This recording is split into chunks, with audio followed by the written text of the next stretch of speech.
Iran, America और Israel के बीच बढ़ते तनाव के साथ हालात लगातार गंभीर होते जा रहे हैं और इसी बीच भारत भी अपनी रणनीति को तेजी से बदलता हुआ नजर आ रहा है।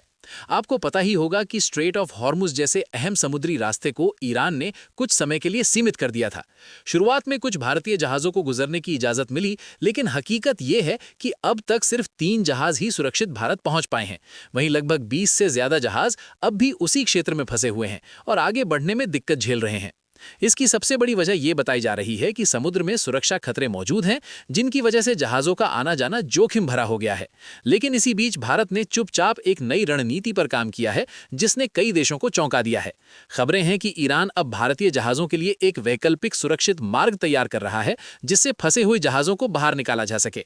दिलचस्प बात यह है कि इन जहाजों में सिर्फ तेल और गैस ही नहीं, बल्कि कई जरूरी और खास सामान भी मौजूद हैं, जो भारत की जरूरतों से जुड़े हैं।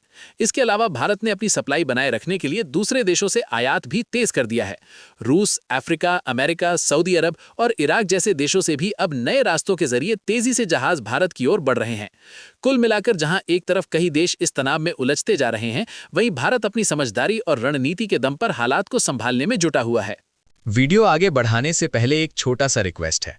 अगर आपको ऐसे अपडेट्स पसंद आते हैं तो वीडियो को लाइक करें और चैनल को सब्सक्राइब जरूर कर लें। अब सीधे मुद्दे पर आते हैं। सबसे पहले ये समझना जरूरी है कि ईरान, इजराइल और अमेरिका के बीच चल रहा तनाव पिछले 24 से 48 घंटों में काफी खतरनाक स्तर पर पहुंच चुका है। हालात इतने तेजी से बदले हैं कि अब पूरी दुनिया एक बड़े क्षेत्रीय युद्ध की आशंका देख रही है। दरअसल बीते 1-2 दिनों में रात के समय हुई घटनाओं ने सबको चौंका दिया। खबरों के मुताबिक ईरान ने दक्षिणी इजराइल के अराद और डिमोना जैसे इलाकों को निशाना बनाते हुए बैलिस्टिक मिसाइलें दागीं। इजराइल का मजबूत डिफेंस सिस्टम भी कम से कम 2 मिसाइलों को रोक नहीं पाया, जिसके चलते लगभग 100 लोग घायल बताए जा रहे हैं। खास बात यह है कि हमले डिमोना के पास हुए, जहां इजराइल का अहम परमाणु रिसर्च सेंटर मौजूद है। हालांकि अंतर्राष्ट्रीय एजेंसियों की तरफ से अभी तक किसी बड़े नुकसान की पुष्टि नहीं हुई है, लेकिन इस घटना को बहुत बड़ी उकसावे वाली कार्रवाई माना जा रहा है। वहीं ईरान का कहना है कि ये हमला उनके बुशहर और नतांज में मौजूद परमाणु ठिकानों पर अमेरिका और इजराइल द्वारा किए गए हमलों का जवाब है। लगातार हो रहे इन जवाबी हमलों से साफ संकेत मिल रहे हैं कि ईरान फिलहाल पीछे हटने के मूड में बिल्कुल नहीं है, चाहे स्थिति कितनी भी गंभीर क्यों ना हो जाए। इसी बीच अमेरिका के पूर्व राष्ट्रपति डोनाल्ड ट्रंप ने कड़ी चेतावनी देते हुए ईरान को 48 घंटे का अल्टीमेटम दिया है। उन्होंने साफ तौर पर कहा है कि अगर संबंधित जलमार्ग को तुरंत नहीं खोला गया तो अमेरिका ईरान के पावर प्लांट्स को निशाना बना सकता है और इसकी शुरुआत सबसे बड़े प्लांट से की जाएगी। अगर दूसरी तरफ नजर डालें तो रूस यूक्रेन युद्ध अब एक नए चरण में पहुंच चुका है। वहीं समुद्र में कई व्यापारिक जहाजों पर हमलों की खबरें भी लगातार सामने आ रही हैं।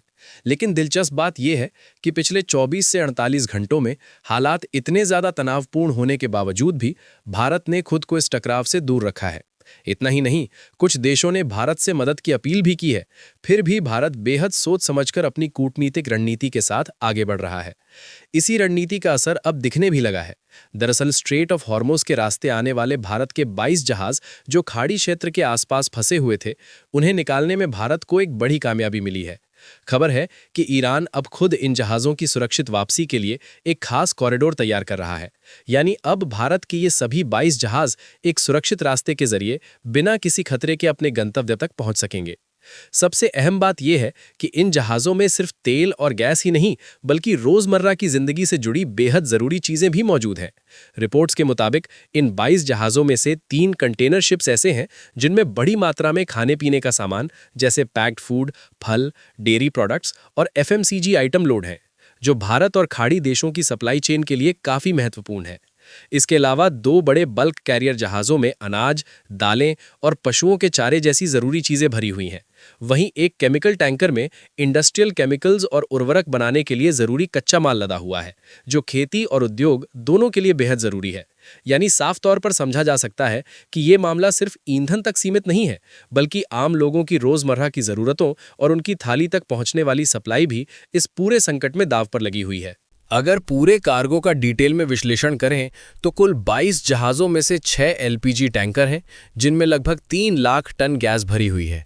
इसके अलावा 1 LNG जहाज़, 4 कच्चे तेल के tanker, 1 chemical tanker, 3 container ship जिनमें ज़रूरी सामान और खाद्य सामग्री लदी है और 2 बल्क कैरियर हैं जिनमें अनाज और कच्चा माल शामिल है।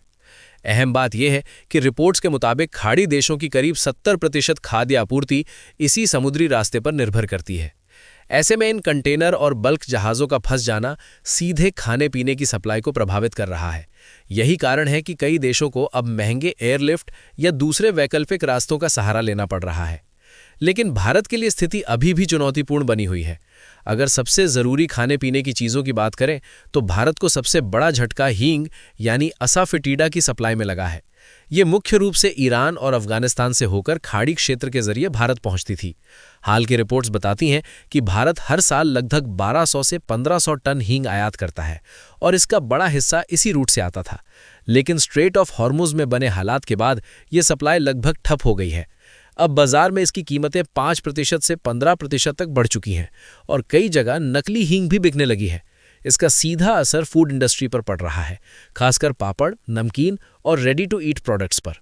यानी ये संकट सिर्फ एक मसाले तक सीमित नहीं है, बल्कि भारत की पूरी किचन सप्लाई चेन को प्रभावित कर रहा है। अब अगर ड्राई फ्रूट्स की बात करें तो भारत की निर्भरता खाड़ी और उससे जुड़े समुद्री रास्तों पर और ज्यादा साफ दिखाई देती है। हर साल भारत करीब 2.5 से 3 लाख टन ड्राई फ्रूट्स आयात करता है, जिसमें बादाम, पिस्ता, खजूर और अखरोट शामिल है। इनमें से बड़ी मात्रा दुबई जैसे ट्रेड हब के जरिए आती है, जो इसी स्ट्रेट ऑफ हॉर्मुज रूट पर निर्भर है। मौजूदा हालात में रिपोर्ट्स के अनुसार कम से कम 2 कंटेनर जहाज जिनमें ड्राई फ्रूट्स और प्रोसेस्ड फूड लदा है, देरी का सामना कर रहे हैं। इसका असर साफ तौर पर भारतीय बाजार में दिख रहा है, जहां ड्राई फ्रूट्स की कीमतों में 20% से 50% तक की बढ़ोतरी देखी जा रही है। खासकर रमज़ान और त्योहारों के समय बढ़ी हुई मांग के कारण दबाव और ज़्यादा बढ़ गया है। यानी ये संकट सीधे तौर पर भारत की मिठाइयों, स्नैक्स और आम रसोई तक असर डाल रहा है। इसी बीच भारत ने एक अलग रणनीति अपनाई है। सीधे टकराव में उतरने के बजाय भारत चुपचाप अपनी सप्लाई चेन को नए रास्तों पर शिफ्ट कर रहा है। सरकार और निजी आयातक मिलकर खाड़ी देशों पर निर्भरता कम करने और अफ्रीका व अन्य देशों से बड़े पैमाने पर सामान मंगाने की दिशा में काम कर रहे हैं। मान लीजिए ड्राई फ्रूट्स की बात करें तो अब तंजानिया, कीनिया और साउथ अफ्रीका जैसे देशों के साथ नए समझौते किए जा रहे हैं। वहीं खजूर और अन्य खाद्य सामान के लिए मिस्र और मोरक्को से सप्लाई बढ़ाने पर जोर दिया जा रहा है। अनाज और दालों के लिए ऑस्ट्रेलिया और रूस से संपर्क साधा गया है, जबकि प्रोसेस्ड और पैकेज्ड फूड के लिए तुर्की और वियतनाम जैसे विकल्प भी तैयार रखे गए हैं। खबरों के मुताबिक भारत ने कई कंटेनर शिपमेंट्स को दूसरी दिशा में भेजने और दोबारा लोड करने की प्रक्रिया भी शुरू कर दी है, ताकि कहीं फंसी हुई सप्लाई की कमी जल्दी पूरी की जा सके। सीधे शब्दों में समझे तो भारत इस समय किसी युद्ध में कूदने के बजाय अपनी ज़रूरी सप्लाई को मजबूत करने में लगा है, ताकि भविष्य में किसी भी दबाव का सामना आसानी से किया जा सके। इतना ही नहीं, अगर देश में पेट्रोल और डीजल की कमी की स्थिति बनती है तो भारत सीधे ईरान से कच्चा तेल खरीदने का विकल्प भी तैयार रखे हुए हैं। इसको लेकर बातचीत भी जारी है और मौजूदा हालात ऐसे हैं कि कई देशों में तेल की कमी के चलते इसे रोक पाना आसान नहीं होगा। अब आप बताइए, जब दुनिया के कई देश सिर्फ हालात देख रहे हैं, ऐसे समय में भारत का ये कदम आपको कितना सही लगता है? अपनी राय ज़रूर शेयर करें। अगर जानकारी उपयोगी लगी हो तो इसे अपने दोस्तों के साथ भी ज़रूर शेयर करें और ऐसे ही अपडेट्स के लिए चैनल को फॉलो करके नोटिफिकेशन ऑन कर लें। धन्यवाद।